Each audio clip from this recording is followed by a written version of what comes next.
بسم اللہ الرحمن الرحیم۔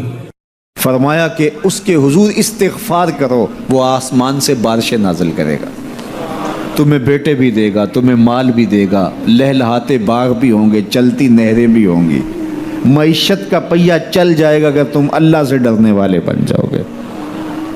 تو آج ہم کہتے ہیں یہ ہو فلاں ماہر اور فلاں شخص ہو تو پھر ہماری معیشت بہتر ہو سکتی ہے۔ اللہ نے کہا استغفار کرنا سیکھ لو، میں تمہارے لیے رحمتوں کے دروازے کھول دوں گا، رحمتوں کے در کشادہ کر دوں گا، پیچیدگیاں ختم ہو جائیں گی، مشکلیں آسان ہونے لگیں گی اگر تم اللہ سے ڈرنا سیکھ جو، اس کے حضور استغفار کرنا سیکھ جو۔ اور اگر تم ایسا نہیں کرو گے تو تمہارے اوپر نیچے سے عذاب نازل ہوگا۔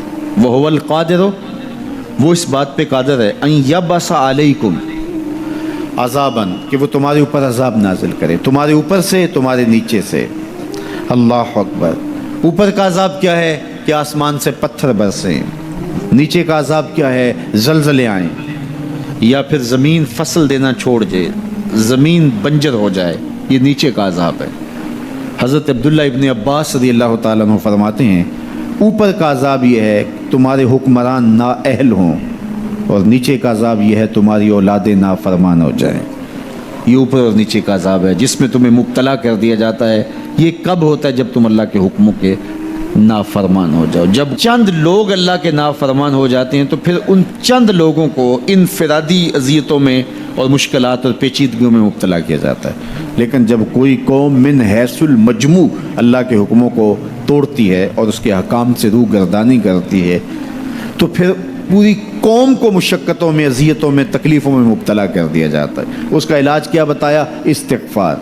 حضرت نوح علیہ السلام نے جو اپنی قوم سے کہا تمہیں مال بھی ملے گا، تمہیں دولت بھی ملے گی، تمہیں بیٹے بھی ملیں گے، سرسبز جو ہے وہ باغات بھی نصیب ہوں گے، ان کی شاخیں پھلوں سے لدی ہوئی ہوں گی، چلتی ہوئی نہریں اور برستی ہوئی بارش، ساون کے نچڑتے ہوئے بادل، اور ماحول کی خنکیاں اور خوبصورتیاں اور جمال اور لہلہاتے ہوئے سبزے، اور تمہارے اوپر ہر طرح کی عنایات برسیں گی اگر تم اللہ سے ڈرنا سیکھ جاؤ گے اور اللہ کے حضور استغفار کرنا سیکھ جاؤ گے، تمہیں خوشحال اور خوبصورت زندگی عطا کر دی جائے گی۔ اللہ اکبر۔ لیکن اگر تم ایسا نہیں کرو گے تو تمہاری معیشت تنگ کر دی جائے گی۔ استغفار کریں، تقوی کے خوگر ہو جائیں، شکر کرنے کی عادت ڈالیں۔ جو شکر کرتے ہیں اللہ تعالیٰ ان کو اور زیادہ عطا فرماتا ہے، دنیا میں بھی اور آخرت میں بھی۔ اس طرح دوسروں کی پریشانیاں دور کریں، اللہ آپ کی پریشانیاں دور کرے گا۔ بانٹنے کا مزاج پیدا کریں، آپ کے پاس جو بھی ہے بانٹ دیں، علم ہے تو بانٹیں، خوشیاں ہیں تو بانٹیں، آپ کے پاس دولت ہے تو لوگوں کے دکھ اس دولت سے دور کرنے کی کوشش کریں۔ جب آپ بانٹنا شروع کر دیں گے تو آپ کا رب آپ کو عطا کرنا شروع کر دے گا۔ یہ بات ہو نہیں سکتی کہ انسان کی زندگی میں مشکل نہ ہو۔ جب انسان کو پیدا کیا گیا تھا، اس کا خمیر گویا گیا تھا، تو 39 دن تک اس کے خمیر پر مٹی جو گوندی گئی تھی انسان بنانے کے لیے، اس پر 39 دن دکھوں کی بارش ہوئی تھی اور ایک دن خوشیوں کا می برسا تھا۔ تو انسان کی زندگی میں خوشی اور غم اس تناسب سے ہیں۔ لَقَدْ خَلَقْنَا الْإِنسَانَ فِي قَبْضٍ، انسان کی زندگی مشقتوں کا مجموعہ ہے، حالات کی تلخیوں کے سے مقابلہ کرنا پڑتا ہے۔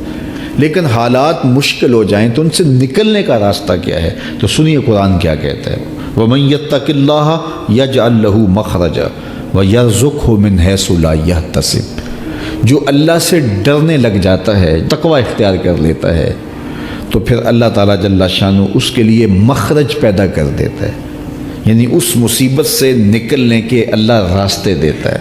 یہ اس شخص کا مقصوم ہے جو اللہ سے ڈرتا ہے۔ اس پر مشکلات اس پہ بھی آتی ہیں، یہ نہیں کہ اس پہ مشکلات نہیں آتی، زندگی کی مشکلات کا وہ بھی شکار ہوتا ہے، لیکن جو ہی مشکلات آتی ہیں ان مشکلات سے نکلنے کا اللہ اسے راستہ بھی عطا کر دیتا ہے۔ اور دوسری بات، وَيَرْزُقْهُ مِنْ حَيْثُ لَا يَحْتَسِبُ، اللہ اس کو وہاں سے رزق دیتا ہے جہاں سے اسے گمان بھی نہیں ہوتا، وہاں سے رزق دے دیتا ہے۔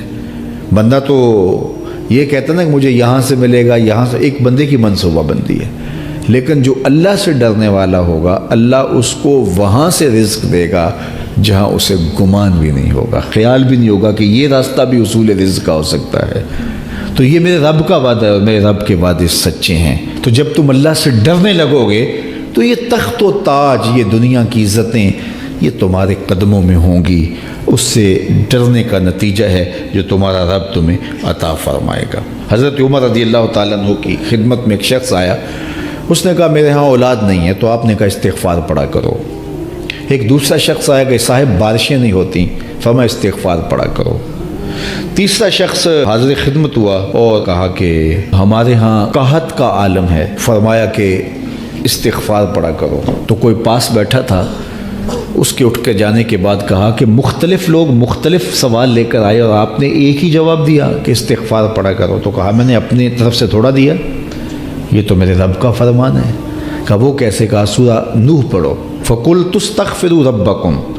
حضرت نوح علیہ السلام نے اپنی قوم سے کہا کہ اپنے رب کے حضور استغفار کیا کرو، اِنَّهُ كَانَ غَفَّارًا۔ اس کا نتیجہ کیا ہے؟ جب تم استغفار کرو گے تو وہ تمہارے گناہ بخش دے گا۔ ایک تو فائدہ اس کا یہ ہوگا، وَيُرْسِلِ السَّمَاءَ عَلَيْكُمْ مِدْرَارًا، آسمان سے موسلادھار بارشیں بھی برسیں گی، وَيُمْدِدْكُمْ بِأَمْوَالٍ وَبَنِينَ، اور اللہ تمہیں استغفار کی برکت سے مالا مال بھی کر دے گا، وَبَنِينَ، اور تمہیں بیٹے بھی عطا کرے گا، وَيَجْعَلْ لَكُمْ جَنَّاتٍ وَيَجْعَلْ لَكُمْ أَنْهَارًا، تمہیں باغ بھی عطا کرے گا اور تمہیں چلتی ہوئی نہریں بھی عطا فرمائے گا۔